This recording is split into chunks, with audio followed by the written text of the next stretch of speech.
All right. So today we are visiting about day 2 in our 21-day challenge, 21-day reset. Day 2 is getting your kitchen stocked and ready to go for your reset.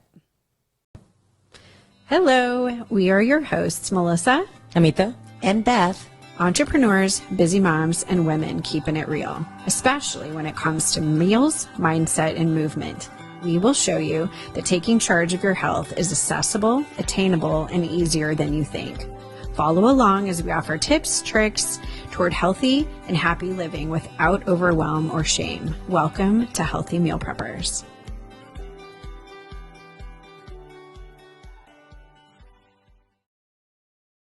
Yeah. welcome. We have Melissa, who's going to give us all the ins and outs of the kitchen.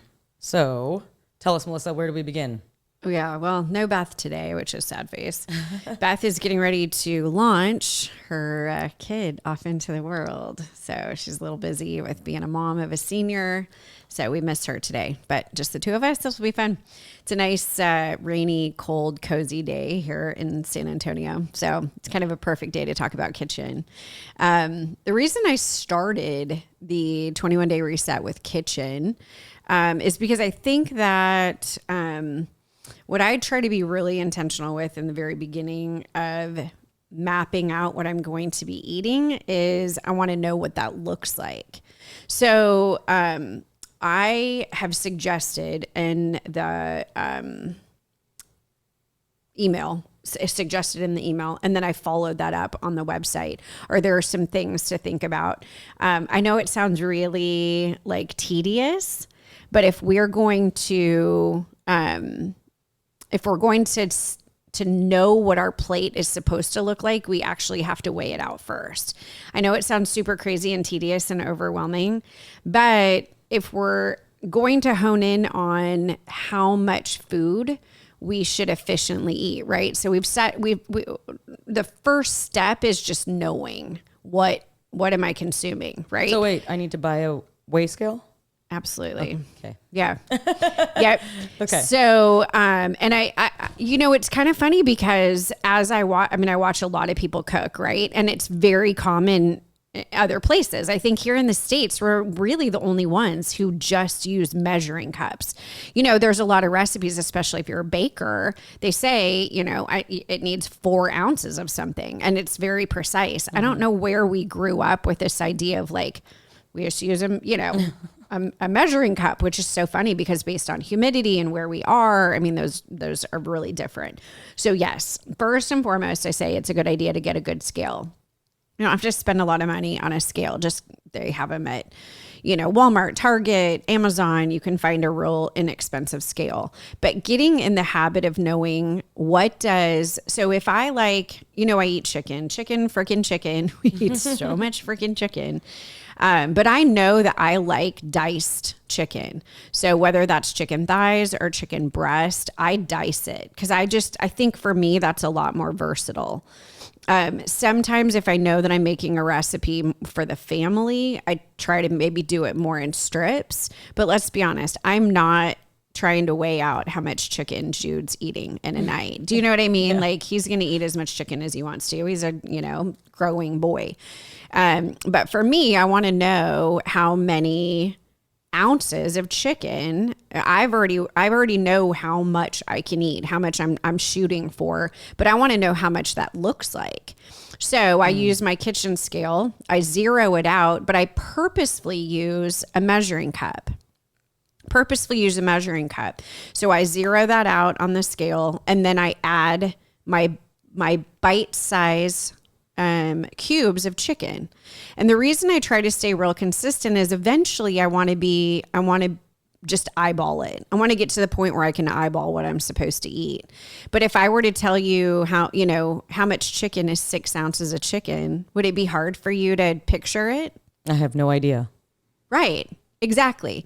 But if you weighed out. So is this cooked? So you're talking cooked chicken? Yeah. Absolutely. Okay. So I'm just trying to think of that. So think about if you make, say you go and you buy a rotisserie chicken. Yep. And do you like breast or? Yeah, I like breast. Yeah. Okay. So you would know that you're going to take the breast and you're going to, I don't know, say you put it into, the reason I dice it is because for me, I can eyeball that easier and I can weigh it out easier. Because different parts of the chicken breast are going to be thicker and thinner, you know, based on how they're not going to be uniform pieces. Right. So that's why I try to dice it in the beginning, right? So I'm going to try to dice it so they're kind of uniform pieces. And then if you start adding those diced pieces to the scale, you're going to see how many pieces am I adding before I get to my 6 ounces, for example. Okay. And the reason I say a measuring cup is because as you get better eyeballing it, then you know, okay, about a half a cup maybe is going to be all that I need of my chicken. Now, do I weigh out greens? Absolutely not. Do I weigh out my cabbage? I don't. I don't.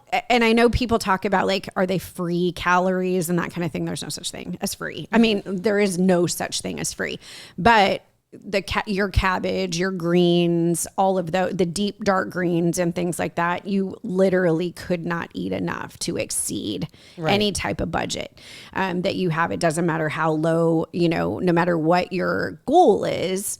If weight loss is your goal, I mean, you really can't eat too much. So when you say greens, I know I've heard you talk about cabbage often. Right. But can you expand on that? Yeah. Well, I mean, I like cabbage, and I use a lot of cabbage because I like crunch, right? I'm not a big lettuce person because I don't really like things that are too. I can handle a little bit of wiggly lettuce and stuff, but I mean flimsy. But man, most of the time I really like a crunch. That's just a consistency thing. But like you take my mom, for example, and she likes to cook cabbage. So she cuts it into strips and then she likes to cook it and she likes that consistency, right? So, and it's versatile. I mean, I think cabbage is super versatile, but you also want to make sure that if you're careful about your vitamin nutrient intake, you want to also have some of those dark leafy greens. I mean, you think the darker you can get, the better. So we're talking kale, right? Spinach. Kale, spinach. Okay. I drew a blank because I almost said bok choy. That's not super, super dark, although it's a little bit. I've never had raw bok choy. It's cut it into strips. Yeah. Okay. So Collard greens? Collard greens. That's what I was thinking of. So one way, this is an idea, and I know I'm getting off topic, you know, as far as tools go, but another way, those deep, dark leafy greens, I have found that it's kind of a different take on a salad, if you will.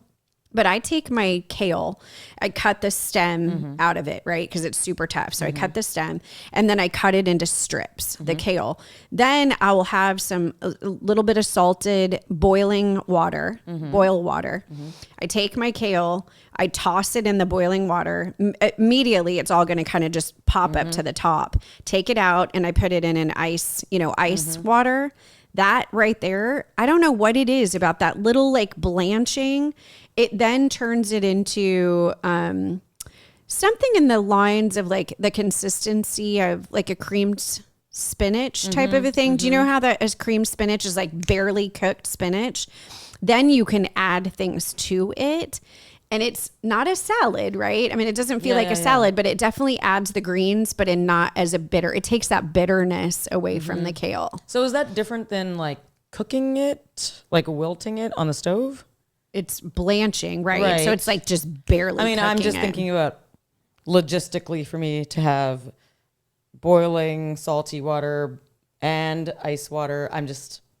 It's just me. I'm like the one pot girl. Oh yeah. See, you could run it under cold water too. Okay. But I mean, think about it. That's how we do our green beans. Yeah. That's how we do our right. That's how we do our broccoli. I mean, like my kids really, really, really love dark green vegetables, but I have to like blanch. I don't know. I don't even know if that's a technical term, but blanching. I mean, they have to have it like that a way. steam, but they're like al dente vegetables. Absolutely. Yeah, that's what I basically yeah. steam them, but not too much. Exactly. Like just barely cooked. Yeah. So, and the reason I say, so scale is one of them. Scale is one of the things to have. Measuring cups is good. That's a good thing to have. So you're not talking about like a measuring, like the glass measuring cup. You're talking about like the individual.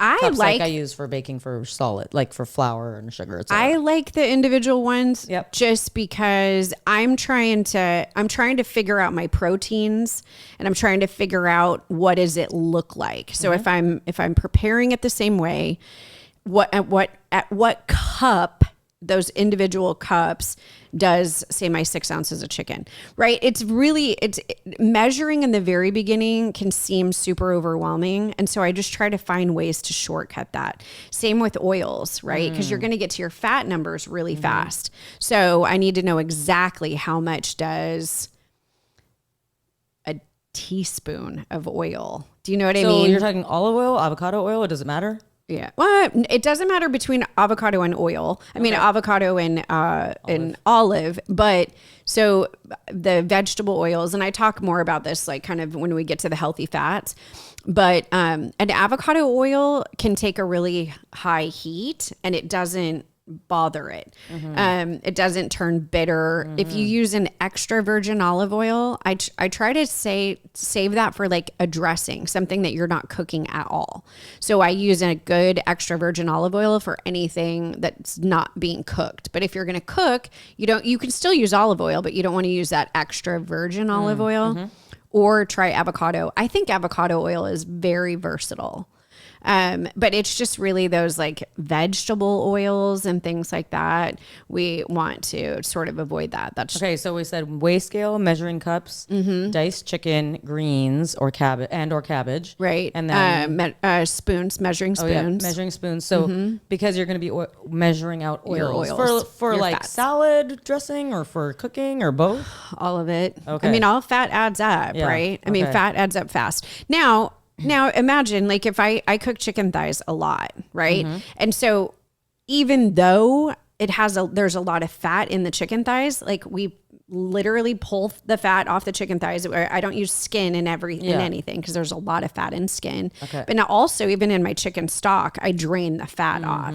So there are ways to shortcut, the fat, but if you're making a salad dressing or if I'm making a sauce, I do have to be really careful about measuring my fats because they add up really fast, faster than you would think that they would. And you just can't like free dressing a salad. Now. Oh yeah. Okay. You can like free dressing a salad and then you add up the calories or the fats and you're like, whoa, adds up faster than you think. Things like, heavy whipping cream. I mean, we use dairy. We can tolerate a lot of dairy, but cheeses, right. All that stuff, the fats add up fast. So yeah, measuring spoons, measuring cups. And then another thing, I put this on it's really nice to have list, but we use a personal blender, like those small personal blenders, like it's like a Bullet or something like that. And the reason that I put that on the should have when you're setting up your kitchen for success is because it's really, really good for making dressings. And if down the road, when we're not in this mode of like having to measure everything and we feel a little bit better equipped to make our own decisions out and about, you won't necessarily have to eat salads as much. But I just think if you're shifting from eating whatever you want to eating very regimented for a while, it is easy to eat salads a lot. It just is. But I feel like salads are a lot more enjoyable when you pack it with a lot of flavor. And you have to measure your fats. So the easiest way to do that for me is like making my own dressings. So I'll take my oils, right? And I have my little Bullet personal blender thing. Put my fats in there, grab maybe a nice Dijon mustard, add a little bit of Dijon mustard, squeeze a half a lemon in it or a blood orange or something that I have. Now, of course, if I'm using an orange, I want to make sure that I account for that. But a lemon, I have a lot of spices. I collect a lot of like freeze-dried spices and spices that don't have salt in them. And so that I can change the flavor of my dressings. Say that I want something really kind of that feels like an Italian dressing, right? So I can add some parsley. I can add some basil. I can add some oregano, garlic. Squeeze. I have a garlic squisher, and so I'll squish fresh garlic in there. And before you know it, then you just zip it in the personal blender. That completely transformed whatever. I mean, it would feel boring. You could eat literally a bowl of cabbage, greens, chicken, but with a really nice fresh dressing. All of a sudden, it's like it's not boring anymore. You know what I mean? What about honey? A little goes a long way. Okay. A little goes a long way. And what you'll bump into, but potentially if you're in a weight loss mode or weight loss goal, you're going to bump up against your calorie budget. So I like the Dijon mustard and whole grain mustard. That's one too. That kind of has a sweet side. I don't know what the calorie thing on that is. you know, for sweet, if you wanted to add a little sweet to a dressing, you can, there's most grocery stores, and you know, this is one of those like make a special trip to Whole Foods or get on Amazon or something, but there's it's called date paste. So it's made out of obviously dates, but it adds a little bit of sweet. It's lower on the glycemic index, so you're not going to bump up against your calories as quickly.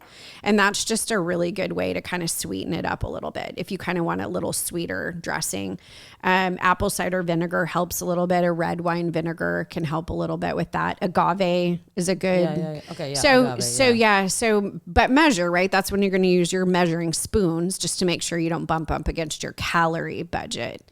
But another fun dressing that I love that I make in the personal blender is I use for my oil, I use a toasted sesame oil. Oh yeah, I was wondering about those. Okay, awesome. So I use a toasted sesame oil and a little bit of coconut amino. A coconut amino has a little bit of sweet in it too. And then I use sriracha and lemon, garlic. That makes a really nice kind of like Asian style. But that's the funny thing about it is I put it way at the very beginning as one of my like kitchen staples. And I think it's just to make sure that people don't feel discouraged by all I can eat is. So how long do you think, and I know we need to wrap up here in a minute, how long do you think we need to be weighing and measuring, or does it just depend? Like be really consistent every day for like a week or longer? It's really about knowing how much. That's really what it comes down to. How much can I have of something? Some people can have, some people can afford to have like brown rice and things like that. I mean, it's really hard for me. I have to really be on a deficit if I'm going to have some brown rice. But then knowing how much. Yeah. You don't have to do that very often. You do it 3 or 4 or 5 days. And then and that's what, like when I work with people one-on-one, we're being very regimented about 3, 4, 5 days out of the week. Yep. Now the rest of it, you got to just go for it, right? Yeah. You got to eat out. Try you got to it. be with your family. You got to be traveling. Yeah, be real. So you want to have an eyeball, like, shoot, I could eat half of that and I know I'm going to be at my, I'm going to be at my budget. So, but you don't think about it. You'll know if you did it 3 or 4 or 5 days and I asked you how much is 6 ounces of chicken, you'd be like, well, I know. Now. Same with ground beef. If you like ground beef, same with pork, find a few things, cottage cheese. You can start eyeballing it after a while and 3 tablespoons added on top of each other with other things that I ate in that day. Yeah. That's about all I can afford. Right. So. All right. And just a reminder, to find out how much you can afford, you need to work on finding your macro budget, which we have the link on the first page of our healthymealprepper.com for a free macro workup. Start there. Happy measuring, happy meal prepping. This is new to me too. Thank you. Have a good week.